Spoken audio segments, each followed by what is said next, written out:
bilateral T20 series against Bangladesh. So and now you lost the series to 2-0. So how do you see the lost the series? Yeah, obviously disappointed to lose the series. I think credit to Bangladesh, played well. Tough wicket, but still 170 runs, not enough. 15 or 20 runs short.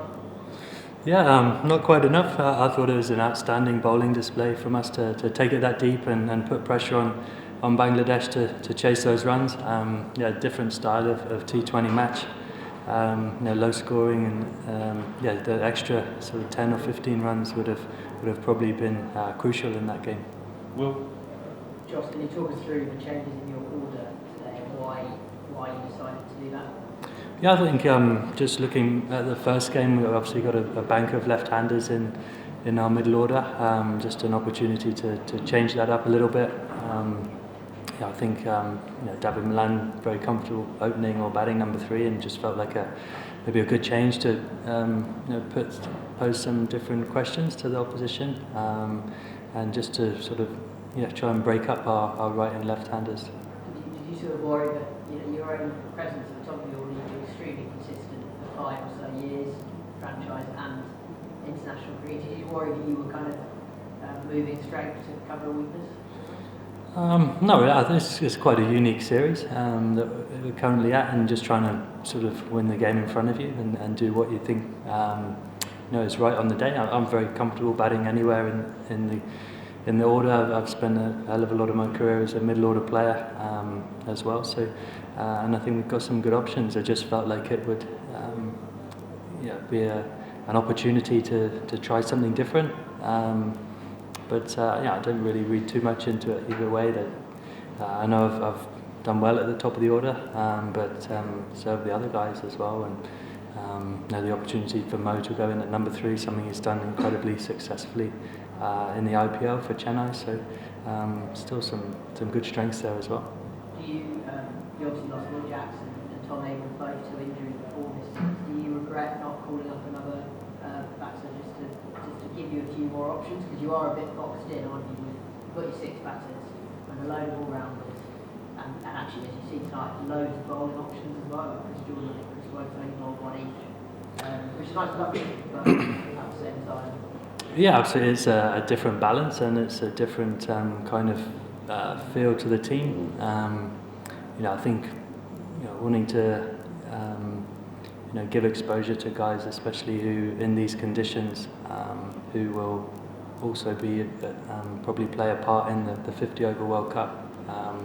So to sort of felt like a great chance to expose the all-rounders batting, maybe one spot higher than they may be in our normal team. And look, the way cricket is at the moment, there's a few players who've opted not to be here anyway for various reasons. So it felt like it was, instead of calling up someone else up, we'll try and use the guys who will be exposed to these conditions in the 50 over World Cup as well. No. Jos, how much will you put this defeat down to the pitch or reading the pitch? Whatever the pitch was? No, I think we probably expected the pitch to play as it did. We've played here in 2 ODI matches, obviously, already. So played very similar to those games. I think.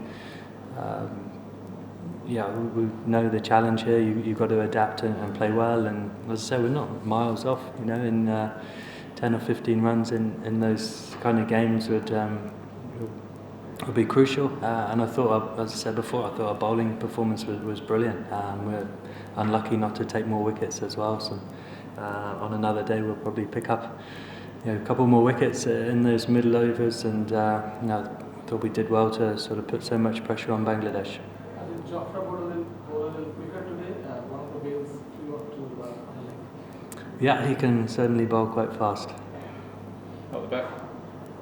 Jos, Taskin and Devadar did well in ODI series. Now Hassan Mahmood is doing well in T20 series. How were the Bangladeshi pacers for the two format series, and who impressed you the most?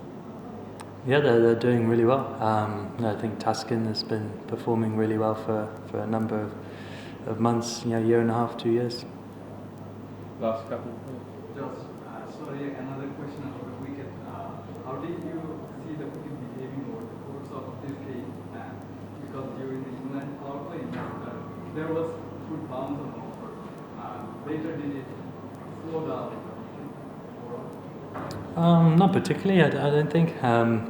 Had more bounce in the wicket here than in the Chattogram, and I think it's a good challenge for the batters. The ball was bouncing for the seamers and a bit of grip from the cutters and stuff, and obviously it took turn as well, so a good challenge. Last one over here.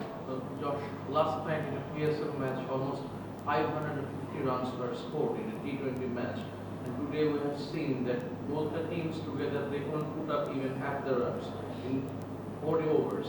So Josh, as the present T20 World Champion team's captain, what sort of wicket do you think would be the ideal for T20 game? Because that match, there was no balance between bat and the bowler. In this match also, but there in the PSL game, batters were clearly the winners, and here the bowlers are getting much more advantage. Yeah, to be honest, I like to play on a variety of wickets. If you sort of thought of a pitch that is, the perfect wicket, and you tried to replicate that all around the world, it'd be quite boring to watch. I think it's interesting to watch that PSL game. It's so high scoring. Yeah, actually, they only won by 7 or 8 runs, I think, at the time. And here a low scoring game, which is just as exciting and close. So, as an international player and going around the world, I prefer to play on a number of different wickets. I think that's what makes the game interesting. How different playing here would be to playing in Perth, for example. So I don't think there's any sort of perfect T20 wicket. The best players for me are ones that can perform in all conditions and on all surfaces. So that's what I like to see in the game. Cool. Thank you all.